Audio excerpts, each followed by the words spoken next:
May I have your attention? Please welcome Danelle Dixon, CEO and Executive Director, Stellar Development Foundation, Alex Holmes, Chairman and CEO, MoneyGram, and Alka Gupta, Venture Partner, Fin Capital. Good morning, everyone. Welcome, and thank you for being here. I am excited to be here with some of you and two of my favorite people in the industry. Please welcome Alex Holmes, CEO and Chairman of MoneyGram, and Danelle Dixon, CEO and Executive Director of Stellar Development Foundation. We are here to chat about the great expectations of crypto and blockchain. The crypto winter has sparked a debate on what that means, the role of real-world use cases, and Stellar just last week had a conference around the urgency of doing. We need to focus on building solutions that are valuable for both consumers and businesses and stay focused on the idea of 5 key principles: interoperability, transparency, accessibility, user experience, and inclusion. And so let's start there and dig in. In June, MoneyGram and Stellar launched a first-of-its-kind solution, creating a bridge between cash and crypto economies. Can you both expand on the solution, share a little bit more about how we're solving the problem, for whom we're solving it, and how we go about this? Alex, maybe, Danelle, go for it. Alex, we'll start with you. Start with me, thanks. Good morning, everybody. Thanks for being here.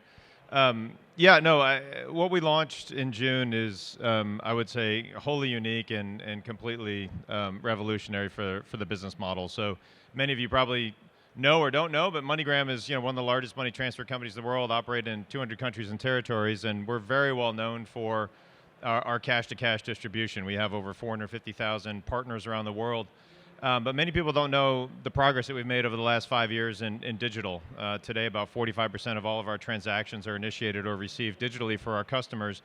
And to go through that transformation, to think differently about the innovation that we're pushing forward, really takes a lot of thought and a lot of discipline. And I would say the evolution of crypto and blockchain during that time period has really been, sort of paramount and instrumental in our thinking about how money moves and how we can really change the world in that sense. And so, when Danelle and Stellar approached us with this idea to try to bridge the fiat world and the crypto world through the solution that we put forward, it was really compelling and super interesting. And today, we can do cash out of crypto in over 200 countries. Through the solution that we developed, and we can also do cash in right now in 14 countries. We're looking to expand that, and we'll talk a little bit more about that later, but I'll let Danelle talk a little bit more about the solution itself.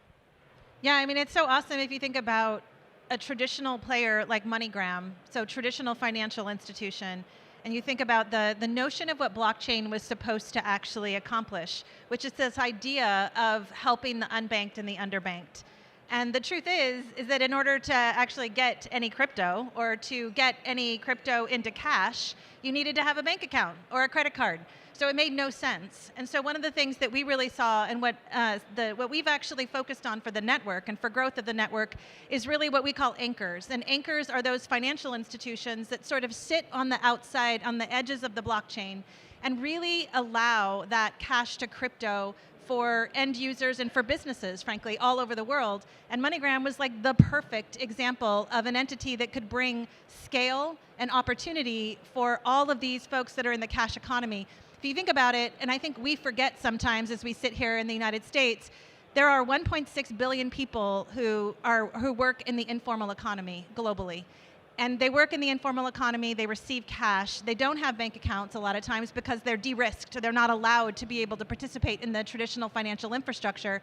So what MoneyGram has put as this service on Stellar, working with wallets and working with Circle, which is the USDC stablecoin, it allows the opportunity for these 1.6 billion people, should they so choose, to convert their cash that they make into USDC and hold those assets, hedge against inflation in their local economies. This is a really big issue in Argentina, for example, and many other economies. They can, if the wallets offer bill pay, they can pay their bills with that. They can send it to their family, and then their family, the family member, if they live in Mexico and their family member lives in the United States or vice versa, they can send it, and then their family member can walk into a MoneyGram and cash that out, so that this is something that's never been able to be done before. Everybody talks about the promise of what blockchain can do, but what MoneyGram has built in conjunction with a lot of different partners that are working with MoneyGram here really makes that not just a promise, but a reality. And so it's a pretty remarkable service. And one of the things I always say is that payments that's not super sexy in blockchain and in crypto. Everybody loves to talk about those 23% returns you can get in all these different lending businesses or all these other things, but the truth is, when you talk about these use cases that are actually impacting real businesses, real humans all over the world, you can do, not only can you do bill pay, but think about like getting your wages in USDC and being able to cash some of that out in your local fiat, wherever you are in the world. This is actually happening today because of the service that MoneyGram developed. So it's really exciting for us, and it's first of its kind and pretty remarkable. And someday, everybody's going to really wake up and go, oh, wait a minute, this is pretty sexy. It's just going to take some time. So talk to us a little bit about the headlines that we're seeing right now. There is a lot out there right now about the crypto winter and the impact that it's having. What do you think is happening, and how does that affect what your companies are embarking on? Well, I'll just jump in first and say that like the crypto winter it's actually really challenging for a lot of these startup companies that are really trying to use and create these use cases and make them super awesome. And crypto winter, or the whatever you want to call it, the bear market, it's a challenge for some of these companies for funding. But the truth is, it's a huge opportunity to be able to really prove out these use cases. What we're seeing as a result of this, and as a result of everything that happened at the beginning of the summer with respect to all the different stable coins that had challenges and the lending issues that came up and the challenges in the market, what we see is a lot of regulatory focus on the industry. And the truth is, this is actually going to be a positive thing in the end. And I think as a result of what we're seeing right now, we're going to come out the other side of this a much more mature industry, focusing on user-centric design, really thinking about use cases, recognizing that if things seem too good to be true, they might actually be. And so we probably shouldn't be focused so much there. So I think that in the end, we'll actually see more focus on what we're doing and the issues that the problems we're trying to solve, and even more of that creativity happening. Yeah, I mean, I think at the end of the day, I think any new technologies always come out flying, and then they have this wonderful opportunity to get bashed down by everybody that doesn't understand it or wants to push back against it. And so I think that's one of the things we're saying. Valuations are certainly down. I would say the flow of funds, the amount of transactions, the money moving, the utilization is actually continuing to rise, right? So if you look at it on a valuation basis, okay, fine, $3 trillion is now $1 trillion. You look at the global economy, whatever you want to call it, $76, $80 trillion.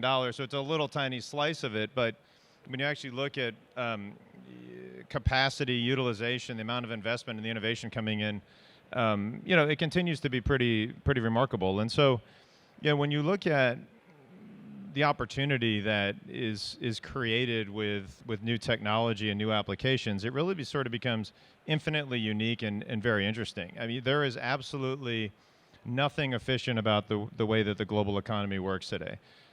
That being said, within every domestic market that you're in, there's a rationale and a reason for it, right? Every government, every economy has closed borders, and that's to protect its citizens. We can argue all day whether they do a good job or a bad job, but that's generally the concept.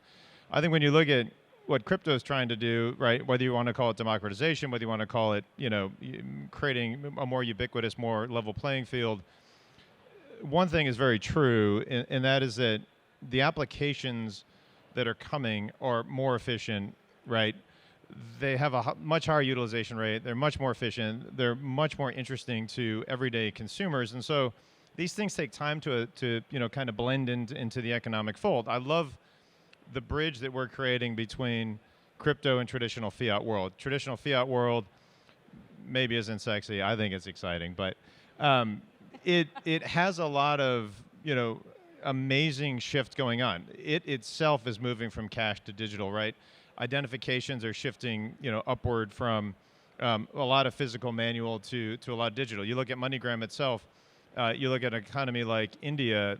5 years ago, about 4% of all of our transactions in India were paid out digitally. Everything else was paid out in cash. Today, about 80% of all our transfers into India go directly into a bank account. So economies are changing and shifting on a digital basis as you know, we then sit back and look at crypto and say, oh, haha, it's getting knocked down.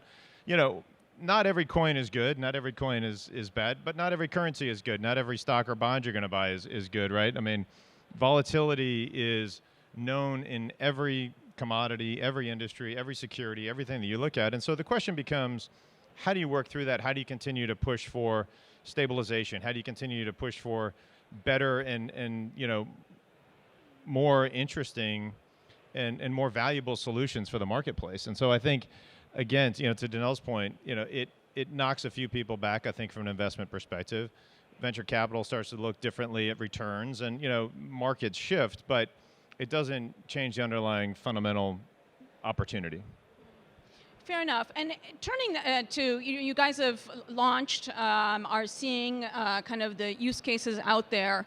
What concerns you as you push the product further out into the market? Whether you have concerns, whether they're inherent market risks. I've heard both of you talk about kind of how you're looking at whether it's global, whether it's KYC, whether it's the stablecoin. You've done a fair amount to ensure you're doing it in a safe manner. But talk a little bit about the risks out there that are inherent in such a product. Well, the one thing that we did to make it super complicated is that we launched globally first, which for those of you who have launched products know that launching in specific markets is probably the easiest way to go so that you can test and then you can see how that works out and fix your bugs and sometimes see more features develop. And we just wanted we wanted to demonstrate the value of this service and to do so in a really big way by launching in 200 countries. So we launched in 200 countries, and literally you can put your KYC information in your wallet, say, I want to go pick up $10 of my USDC, convert it into local currency, walk into MoneyGram, and it will happen in 3 minutes. Like, it's that simple, and we wanted to do that globally. So the global nature of this, and then with cash in, same thing, like really complicated, 14 countries instead of the full 200, but we're working our way towards that. That created its own kinds of challenges because we have Uber testers going around all over the world, testing in all these different markets. And I love that we did that, but it created its own issues. I think one of the things that Stellar is really good at is asset issuance, and we really value stablecoins, but true stablecoins that are one-to-one backed, that have audit requirements, that have their fiat sitting in secured financial depository institutions, that are transparent about how they do their business. And so we have a lot of asset issuers, and for this product we're using USDC. And the reason why that's important is because when you're talking about payments and when you're talking about remittances, what is the most important thing? You want to know that you're sending what the other party or you are going to receive on the other side. And so stablecoin legislation, we've seen a lot of talk about it domestically. We've seen a lot of pushback from banks and a lot of different places. That's one of the challenges. We just have to really get stablecoins to be defined properly so that we don't have the confusion that we had in the first part of the summer. And that we can actually make it so that it's super ubiquitous and leveraged all over the world. On Stellar, there are 30 plus stablecoins that are true stablecoins that are issued globally in different markets by different financial institutions. So that's a big challenge. Regulation, just holistically, is always going to be an issue. One of the things that we need to do, and this use case is the most amazing use case to work with regulators on. They all love it because it's actually doing the thing that blockchain promised to do. And so, but it is an education. We need to go not just to domestic regulators in the US, but internationally and talk them through the value and really get them thinking, if we don't allow blockchain crypto in our region, what are we missing out on? And this is the perfect thing to demonstrate that they would be missing out on. Yeah, I'd say for the MoneyGram side, and since we're at a conference that's about disruption, you know, for us, it was about disrupting ourselves. When Danelle came and said, here's what we're going to do, it was like, oh, wow, that sounds amazing, but just FYI, like, that's not what our system does at all. It's not the entire, you know, so our system is built, generally speaking, as a point-to-point, person-to-person type service. It's about sending to someone else, right? So when you start sending digitally, when you start doing things in the blockchain world, suddenly it becomes about sending to yourself, right? So now you're thinking about, MoneyGram almost as a global ATM machine, which is really not what our service is intended for. Luckily for us, cash out, changing that system was pretty easy. Cash in is very, very different. We have many partners around the world that are trained to use our service and trained to use all the services of our competitors, and everyone sort of understands what a remittance platform is all about. When you come in and suddenly say, "Oh, hey, I'm here to load USDC into my wallet," it's like, what? Like completely different. So there's a lot of challenges with that. I would say also for many people in the crypto space, I think I won't drift into compliance just yet, but sort of the KYC requirements around registration, consumer information, that type of thing I think is different for a lot of users as well. And so, that's been a bit of a learning curve for us and some of the challenges. I think the regulatory side, and again, Danelle did sort of, push us for global. I said, look, we can do global, but, we'll see what happens. And every market is different. The way every economy, every political regime is looking at crypto is a little bit unique, a little bit different. Every central bank thinks about it very differently. So, when you start moving money seamlessly through borders, you start to get a lot of questions from regulators, right? What are you doing? How's this working? And that sort of thing. And the other really sort of interesting nuance, I think, is when you start thinking about the crypto application, there are compliance concepts in the crypto world. And so now you're blending two different things together.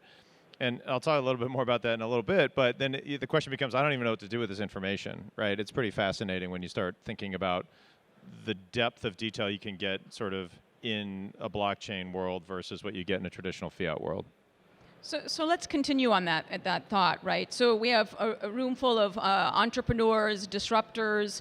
What if you're dreaming big about this partnership? I've always been a big believer in how this partnership, as you said, Danelle, is really bringing crypto, blockchain to the users. And Alex, you've said this multiple times.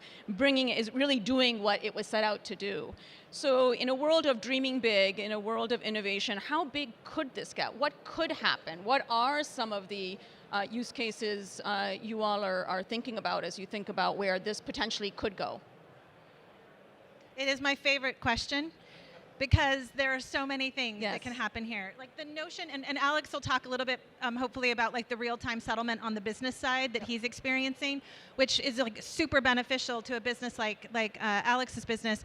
But the things that I see, like aid, think about aid. We're already working with international aid providers to be able to leverage this surface, to get aid into countries in so much, with so much speed, so much security, in a way that actually helps these aid organizations. They don't have to hold cash in these countries, whether they're war-torn or just really challenging to get this to them. This is amazing and such a remarkable opportunity. My other favorite one is the payroll example. Like we have gig workers all over the world who couldn't get paid because they're living in different geographies and they couldn't get paid by because they can't receive United States dollars. Well, now they can actually receive it in USDC and then cash out in their local currency. This is huge. It is, and then the business angle to it, about businesses being able to leverage this in so many different ways. We're already seeing so much creativity. In the queue right now, we have 3 wallets that are already working with this and leveraging this. We have over 34 wallets that are in the approval queue, and we have hundreds more that are trying to get in there. And if you think about all of these wallets, these are self-hosted wallets in different regions of the world, solving their local problems. Solving what they see locally needs to be a solution for their end users. And this is something that brings it home for them and allows them that cash to crypto experience to really change the lives of the individuals and put the power in their hands. And that's what I'm here for. Like I think about why did I get into this space? I got into this space because we think that blockchain can actually enhance, not supplant, but enhance the existing financial rails. And this partnership and what we're doing with a company that has all of the regulatory approvals and really focuses on KYC, so there's not challenges there, is the real way to demonstrate this value of enhancing this, creating this additional pipe and enhancing the practices that we can deliver to the end users. Yeah, I just feeding on that, I think that's such an important aspect because, I was joking with one of my board members the other day that, MoneyGram's been getting disrupted since 1999. And yet here we are doing some like incredibly innovative things and sort of the first to do that. And I think that's so important that you always continue to think about, how to disrupt yourself and how to think differently and how to bring practical applications, to market, right? If you always just think about your product and the utility it has today and not about what it can be in the future, you limit yourself in terms of opportunity and in terms of what you can do. And so, the solution that you've designed today may not be the solution for tomorrow. And I think our solution is going to continue to morph and evolve, and it'll have to change. But I think that when you start thinking about practical applications and you start thinking about a bridge from crypto to fiat, what crypto in many respects, and many companies I've talked to and many people in the audience or at the conference, right, they want to disrupt the current financial system. And that's amazing and a wonderful and incredible vision. But think about the fact that the current financial system exists. How do you intersect with it? How do you become part of it and make it more seamless and ubiquitous? And then you can really begin to win. I think that's one of the things you were saying. If you just go to a regulator and say, hey, here's my incredibly disruptive crypto platform, regulators are going to go, I don't really understand it. If you say, and this is how it sort of sits within the fiat world, this is how it interacts with the current financial system, and here's the value it brings, suddenly light bulbs go off and they begin to see the value that can be created that way. And I think that's huge. For businesses, stablecoin, gets a lot of sort of grief. And, are they stable? Are they not stable? Do we need, stable coins? Do we not need stable coins? What we're doing with Circle today is helping consumers convert their crypto through USDC into fiat and the other way as well. In the background, we're actually settling our services through USDC. So when a consumer says, I want to cash out $250 worth of USDC, that crypto USDC stablecoin is burned, sent to our account, a different 250, and instantly settled. We can do real-time 24-hour settlement, or 24/7 settlement. We're paid as one of the first players in the cycle. Typically, we're paid last because it takes so long to settle foreign currencies around the world. It takes so long to move money between bank accounts. When you actually start thinking about real-time settlement, every time a consumer says, I want $100, I want to put $100 in, I want to pull $100 out, we can instantly settle that through the USDC system. And actually then through a partnership we have with one of our banks in Texas, is we can actually instantly liquidate the USDC and turn that into fiat as well, real time. So it's like completely changing the way you think about cross-border settlement. It's completely changing the way that we can interoperate and actually move money real time. So there are, all sorts of advantages that are kind of coming in the background. So you've got the consumer application side of it. You've got utilization, utility for wallets that are trying to build and create new things. You've got, Circle, who's trying to validate their stablecoin. You've got use cases being built on the settlement side and the back end. So it starts to get sort of infinitely pretty dynamic when you really start to put all the pieces together and think through. And that's like just based on this one idea, right? That we can take crypto and we can settle it through a stable coin and cash it through our system. And now we're sort of off and running on use cases. It's pretty amazing. Fantastic. Both of you have talked a fair amount outside of this panel and today as well about regulation, the regulatory and policy environment. And I'm curious, not having you forecast, but at the same time, what do you think is going to happen? There is some bipartisan effort out there. Both of you have been active. What do you think is going to happen? And how do you think that connects to the topic of our conversation, which is how does it influence the expectations for crypto and blockchain?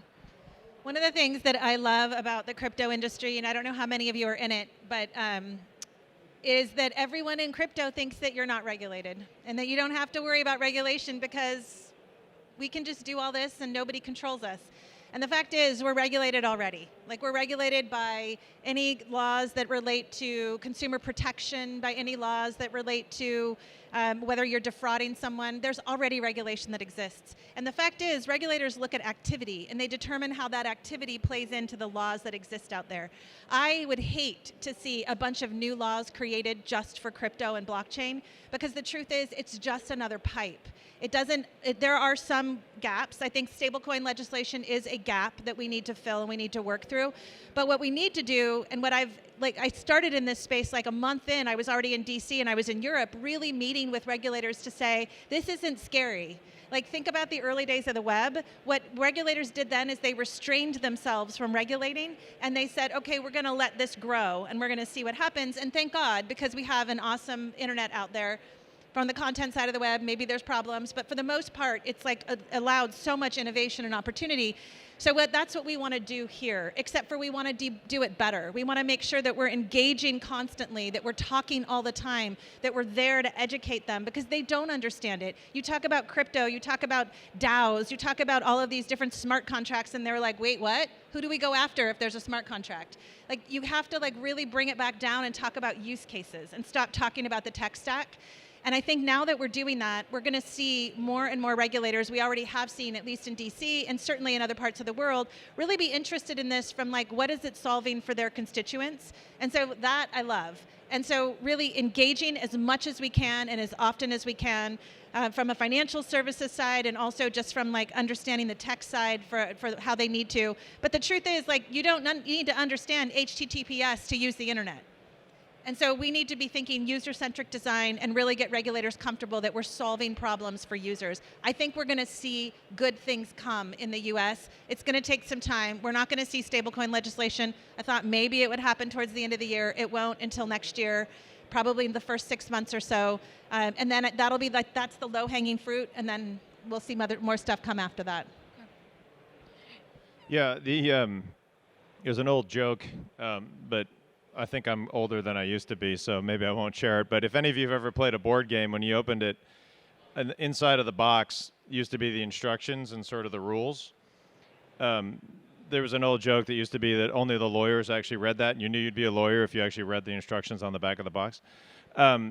Definitions matter, right? When anybody who's done a contract, anyone signed anything, definitions matter.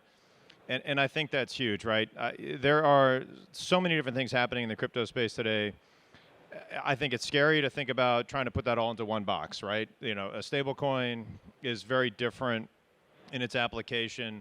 Crypto assets themselves are very different in their applications, right? Some are created by businesses, others like Bitcoin sort of are out there. And so I don't think having one standard is going to work. So I think having the definitions around, you know, what is really going to make a big difference, because it's going to help, I think, align us all towards, you know, sort of the future goals around it. And I also think too that the blockchain world is super fascinating, because when you start to look at a crypto asset and you do things like, you know, chain analytics on it, or, you know, kind of look down like, where's the crypto been?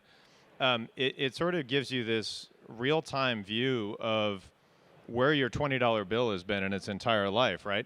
And it's kind of scary, because if you start going down the chain too far, it's like, okay, this could have been used, you know, in some nefarious sort of way, but, you know, in the last several iterations, it hasn't. So we're actually taking everything we do in the AML, KYC world today, everything we do with terrorist financing and fraud prevention, and using that for bridging back and forth between the blockchain crypto world and the fiat world. But then we're also going down the asset chain and looking at, you know, the digital asset and, you know, where it's come from.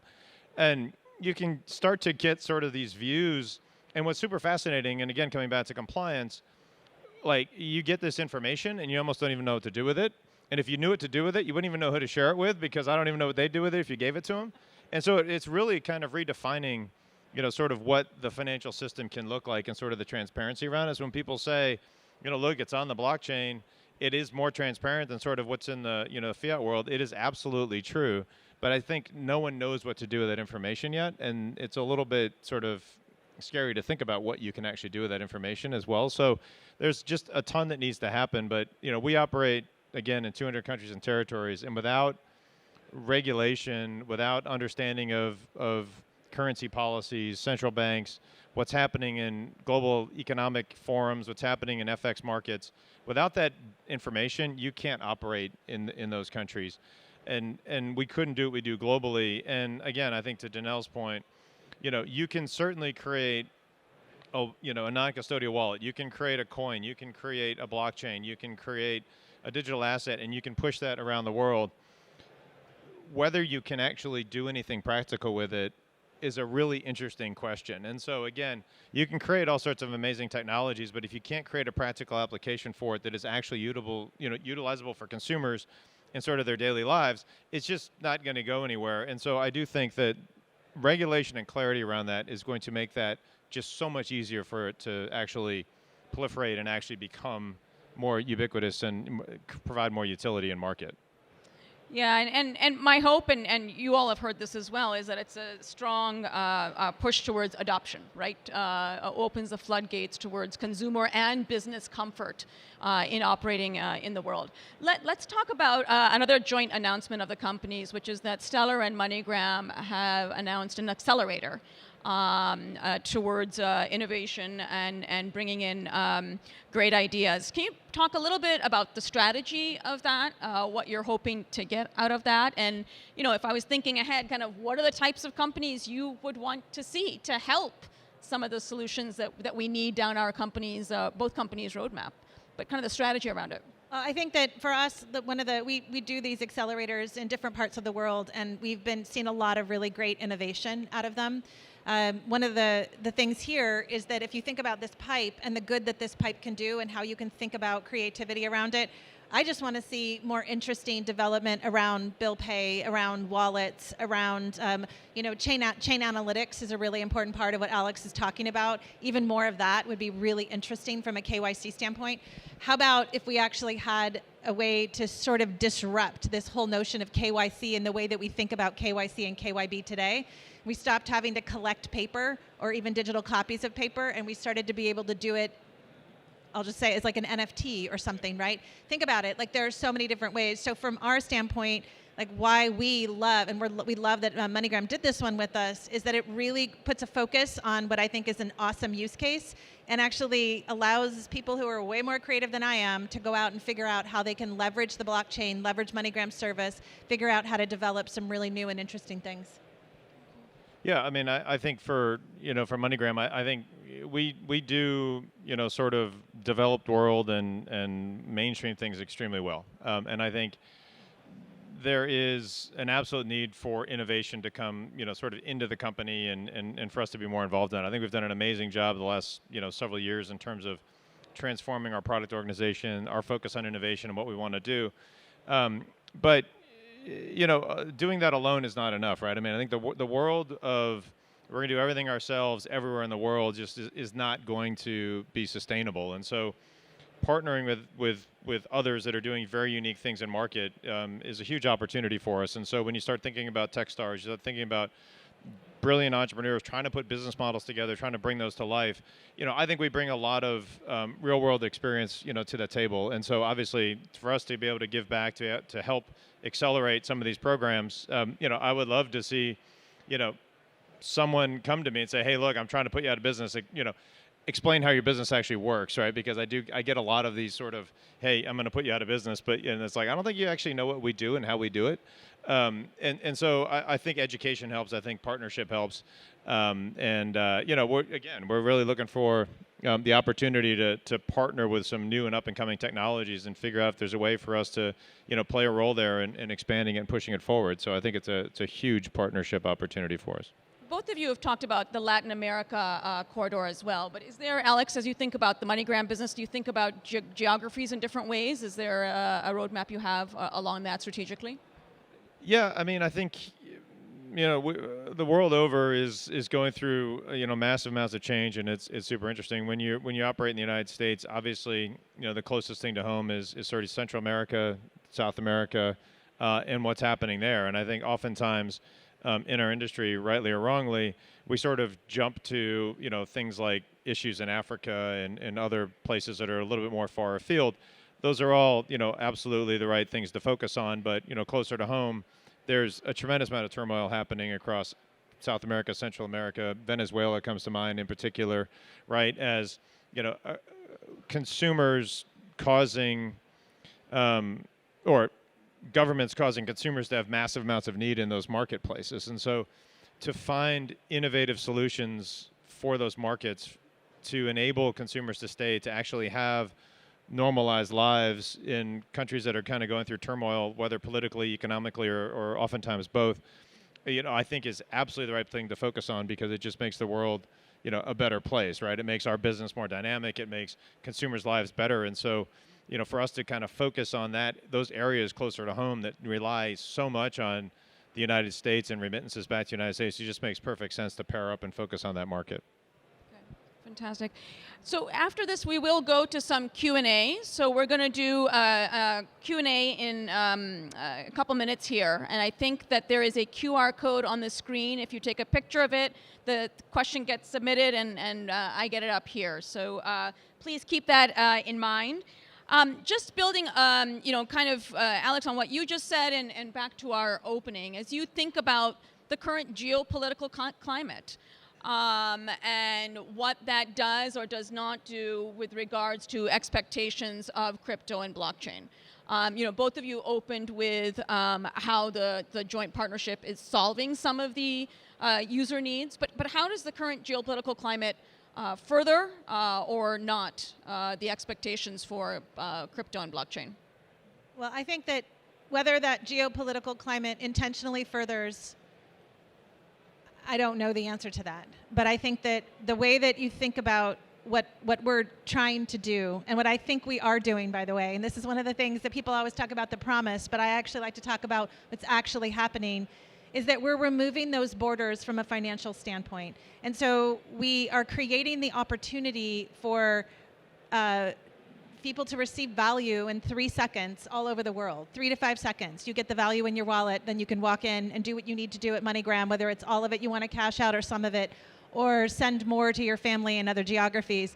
So I think that what we need to do from a global financial standpoint, which is what the web did for us with respect to content, is that it created opportunity for us to access things all over the world in a way that was just brilliant and remarkable. And what we're now doing on the financial side of the web is opening those borders up to that opportunity. One of the things that we found is when Circle issued its asset on the network, so having a really solid, important stablecoin that was a US dollar, I can't say every, but I'd say like 90% of the platforms that were building on the network were so interested in leveraging that stablecoin, because the US dollar is such an important asset to be able to have in their business. And so that creates, opportunities for strengthening the US dollar, which is very antithetical to the way people thought about crypto in the first place.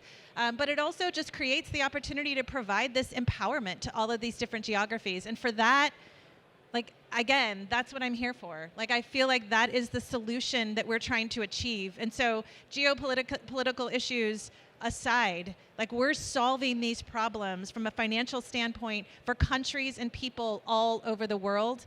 And we're melding the traditional financial infrastructure with this new pipe that creates this value and this opportunity for everybody to be in control of their own assets. I mean, one of the things that's so awesome about blockchain that sort of gets forgotten is the fact that it was initially started from a decentralization standpoint and an independent standpoint to be able to allow that user to hold their own keys and not have to rely on a bunch of intermediaries, whether they are charging you money or not. Whether it's your government that you're fearful of because they take the assets from you, you can now hold those yourself.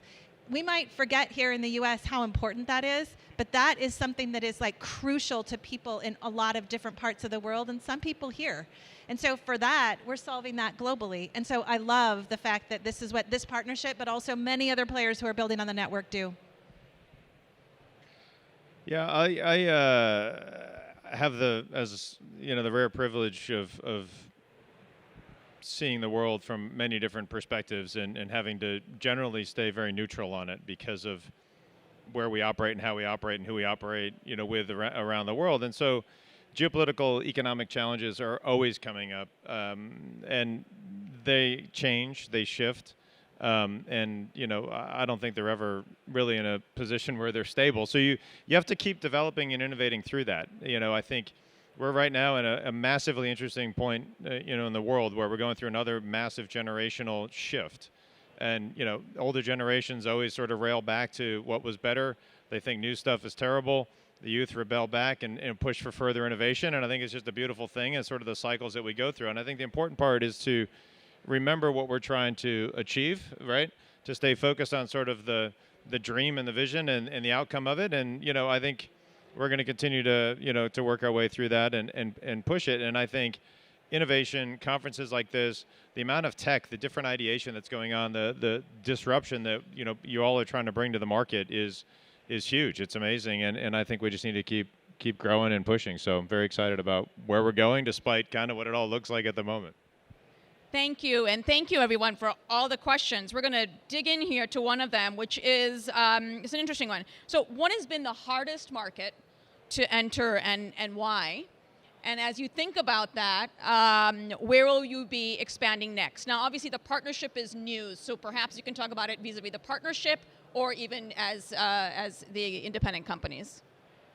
So I'll say that the markets themselves, with respect to this partnership, have, from a cash out standpoint, they've all been, like, they all have their own nuances. We have agents, like MoneyGram has agents in different regions that think about things differently, and so sometimes there are challenges from the agent standpoint, but cash out has actually been pretty straightforward from a global basis. The cash in is definitely more challenging just because of different nuances in software and also support. I'll say that from the network standpoint, it's those markets that flip-flop a lot on crypto and blockchain that make it really hard. So I think Nigeria, for example, we had like this awesome corridor between Nigeria and Europe, and also the United States, and there was like so much value flowing for businesses in that corridor, and then the Nigerian government reacted very strongly against blockchain and crypto. And by the way, it wasn't because they were seeing any challenges there, it's because they thought that there was this when the uprising happened in Nigeria, they thought it was supported by Bitcoin, and as a result of that, they reacted negatively. And so when you think about those kinds of challenges, those happen, India is really one of the same issues. Like, you see India, sometimes they're in favor of it and sometimes it's not. And so you have these companies in these countries that are developing, and then they're kind of pushed back. So I think those are the largest challenges, and I think those are, I think from our partnership standpoint, I don't think of any particular country other than the United States, where he has to have like 53 licenses or something. That's a challenge, but I think that, I think it's just the geopolitical issues and the governments create challenges for us across the board. Fair enough. Switching topics, what are your views on NFTs and their role in the fintech market? Okay, I'm probably the last person to ask about NFTs because sort of the Inspiring minds want your guys' input on NFTs. Yeah. I will tell you a sort of a side cool story for me. So for Back to the Future fans, everyone, or even Netflix fans, you probably know about the DeLorean DMC-12 and sort of the famous story about the DeLorean. A little bit awesome, a little bit fraud. Who knows? It's hard to say. There's a new DeLorean coming out. And so what they're doing is something very different.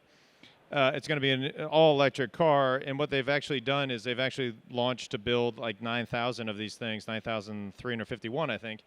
And they're actually launching your right to a build slot through an NFT, which can then be exchanged, be traded on an exchange.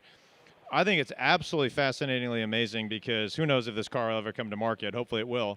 But to actually have an NFT that gives you a build slot on a car that you can actually trade even before you get to the actual build is so different from something else that I'm kind of passionate about. So like F-150 came out with the Lightning, right?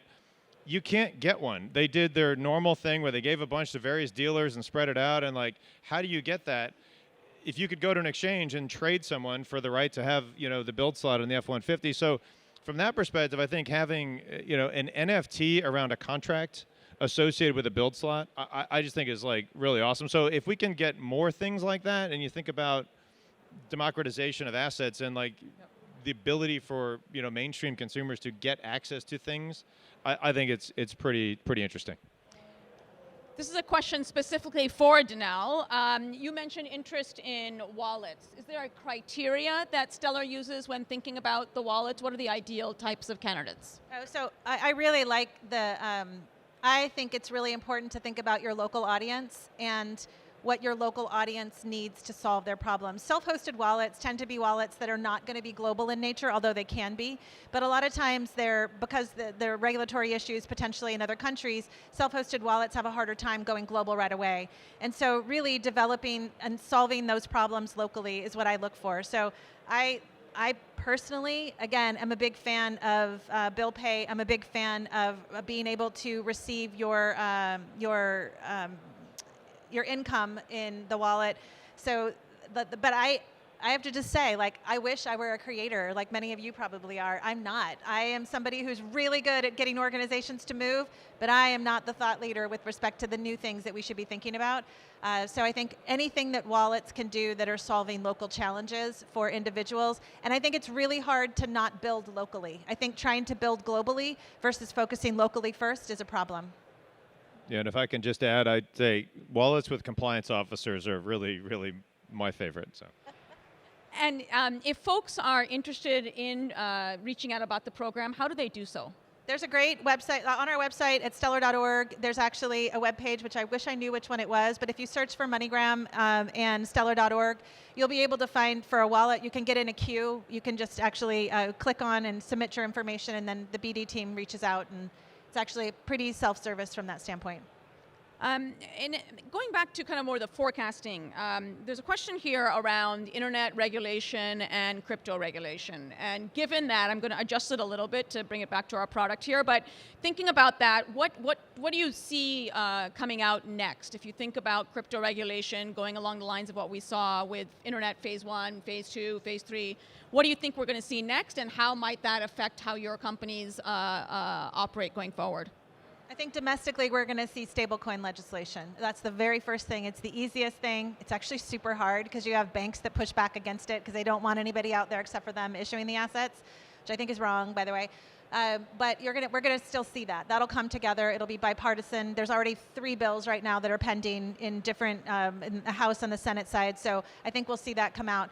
I think that we'll also then see, I'm hoping that we'll see the CFTC become sort of the regulator for digital assets, and there'll be a definition, and this is going to take a year, but there'll be a definition of a security and how, whether these digital assets, whether cryptocurrencies are securities. That is crucial for us to have here in the United States because other countries will follow. And right now there are so many folks in Alex's business from the financial services side that are afraid to enter the digital asset space because of the fact that they don't know if these are securities. So I think we'll see that. Again, it's going to take another year or so.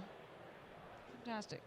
I'll continue on the coin topic, and kind of what challenges do you see with offering exchange services with stable coins once CBDCs become more relevant? So first embedded in that is, what do you think about CBDCs, and how do you see that rolling out?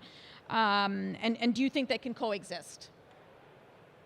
Yeah, I don't personally put a lot of value in a CBDC, and I'm not really sure that that's a solution that's quite honestly needed for purposes of where we're trying to go. I think regulated stablecoins should bring enough value to the marketplace and allow us to kind of move through that. I think if it goes into the commodity legislation or even through the security legislation, right, having stablecoins out there as an asset that is classified that you can use, to me, is no different than a stock or a bond or any commodity you can kind of pull from the earth from a tradable perspective, investable perspective. So I don't really think central bank coins get us very far. I think they actually complicate things and sort of defeat the purpose. So I'll leave it at that. But can I just jump in and say, I actually think CBDCs are really useful outside the United States. I don't think we're going to have one here. I think that we're going to go back and forth and have this like little, we have some focus areas right now the US government's looking at. I don't think it actually comes to play.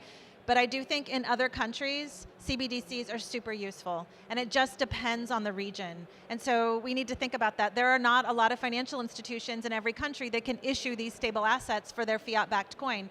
So I think a central bank doing so is really important. And I am a big believer in the fact that they coexist. Like, you can actually think about how we have correspondent banking today, where you have the Fed issues the assets and it goes and sends them out through correspondent banking. The same can be true. Like, why not leverage these really smart, innovative players who've already built stable coins and businesses around that, and have the CBDCs flow through them?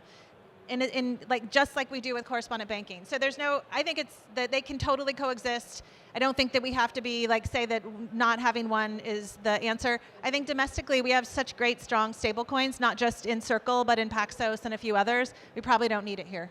Fantastic. This has been a very fun, informative conversation. I think as a wrap, what advice do you have for this audience here today? what advice do you have in this market, in this industry for this audience? Yeah, I echo a comment Danelle made a few minutes ago, right?